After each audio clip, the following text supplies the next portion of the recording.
Melissa Thompson with Crye-Leike Realtors, and today I really wanted to talk to first-time home buyers and talk about how maintenance matters when you purchase your first home. So stay tuned, we'll be right back.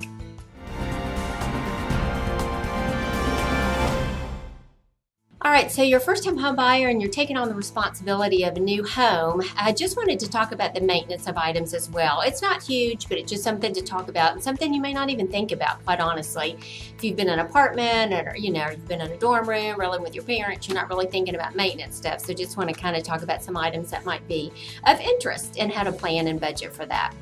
So first off, if you negotiated for a 1-year warranty when you bought the house, that's awesome. If you didn't, you can still buy it, and I can give you some names of those people as well that you might be interested in.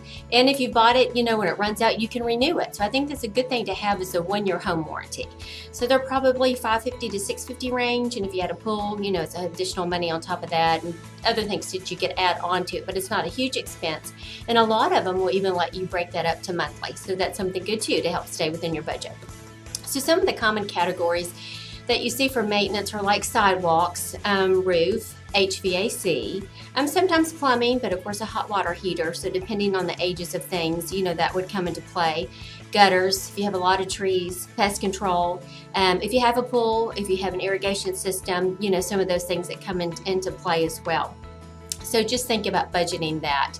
The national stats actually is it's about a third of what you should budget for, of your budget for the year.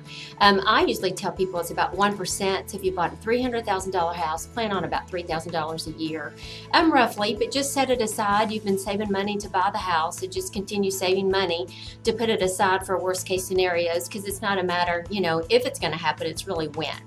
So you'll just kind of have that in pocket for your budget as well. Again, the 1-year warranty comes into effect, and if any of these things happen and you don't have a person, we do. We work with all kinds of people, so I'm happy to send anybody, your way with information like that. That might be helpful. So just wanted to talk about that. Of course, the older your home, if you're buying something in Midtown, of course, it's maybe super old, you probably need to plan 15 to 20%. It's probably going to be a little bit more. Of course, if you go out in the suburbs and buy something new or even newer, you're not going to have that much expense at all. But just some things to think about. Again, if you need, contractors, if you want to know about the 1-year home warranty information about that, please just reach out to me and I'm happy to send that information along your way, or if you have any questions. The number is 901-729-9526. Thanks so much. Have a great day.